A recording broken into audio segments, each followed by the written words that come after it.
یہ سوال ذرا لمبا ہے، میں اس کو خلاصہ کر رہا ہوں۔ یہ کہنا یہ چاہتے ہیں کہ غالباً ایک ایتھیسٹ ہے جو بہت متقی ہے، لیکن خدا کو اگرچہ وہ نہیں مانتا لیکن باقی تمام گناہ ہیں اس سے وہ دور رہتا ہے، تو ایسے شخص کا اخروی انجام کیا ہوگا؟ جس خالق نے اس کو پیدا کیا ہے وہ اس کے اخروی انجام کا فیصلہ بھی کر لے گا۔ میری کبھی یہ بات سمجھ میں نہیں آ سکی کہ ہم لوگوں کے اخروی انجام کا فیصلہ کرنے کے لیے کیوں بیٹھ جاتے ہیں۔ وہ تسلی نہیں ہوتی۔ اس کائنات کا ایک پروردگار ہے، اس نے انسانوں کو پیدا کیا ہے، اس نے اپنا پیغام پہنچا دیا، اس کے اصول واضح کر دیے۔ ہمارا کام یہ ہے کہ وہ اصول لوگوں کو بتا دیں، اور وہ اصول کیا ہے؟ آپ یہ دیکھیے کہ قرآن مجید نے یہ بتایا ہے کہ آخرت میں اللہ تعالیٰ کے ہاں نجات پانے کے لیے انسانوں کو 3 حصوں میں تقسیم کر دیا گیا ہے۔ ایک وہ لوگ ہیں جن تک کسی پیغمبر کا پیغام نہیں پہنچا، کوئی دعوت نہیں پہنچی، جن کو معلوم بھی نہیں ہوا کہ کبھی خدا نے کوئی پیغمبر بھیجا تھا۔ ان کے بارے میں اللہ تعالیٰ یہ کہتے ہیں کہ میں نے ان کے وجود میں یہ شعور ڈال دیا ہوا ہے کہ میں ان کا پروردگار ہوں، اور میں نے ان کو اخلاق کی احساس دیا ہے، برائی اور بھلائی کا احساس۔ فَأَلْهَمَهَا فُجُورَهَا وَتَقْوَاهَا، یہ 2 چیزیں میں نے ان کو دی ہیں، دونوں ہی کی بنیاد پر قیامت میں پوچھوں گا۔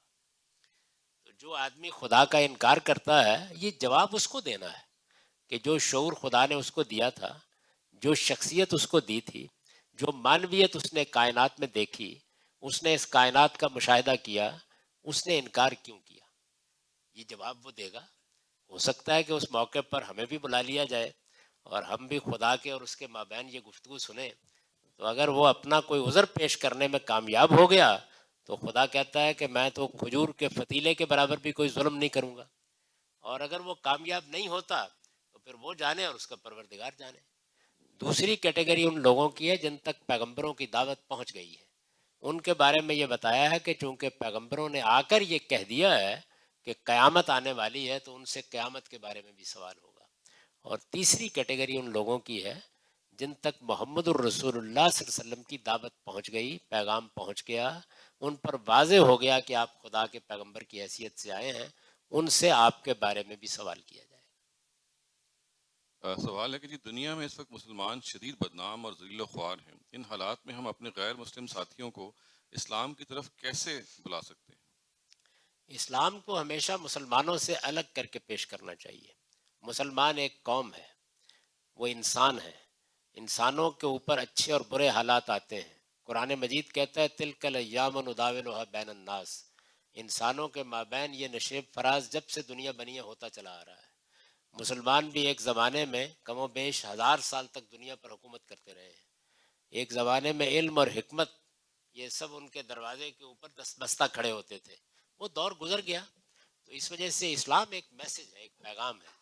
اگر دنیا میں کوئی ایک شخص بھی اس کو ماننے والا نہ ہوتا تب بھی وہ ایک حق تھا۔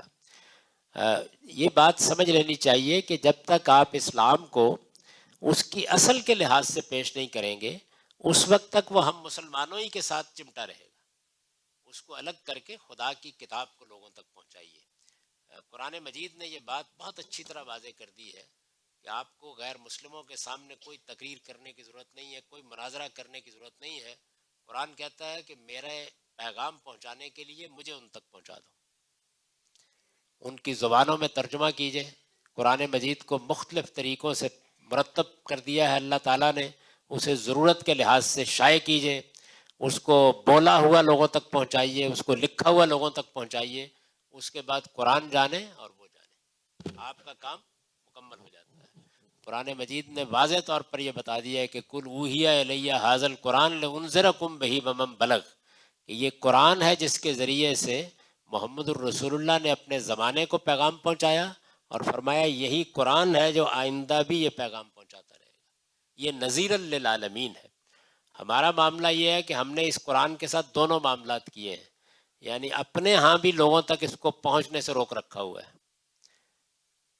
آپ دیکھ لیں کہ ہمارے ملک میں دوسری جگہوں پر بڑے ذوق شوق سے لوگ ناظرہ قرآن پڑھتے اور پڑھاتے ہیں۔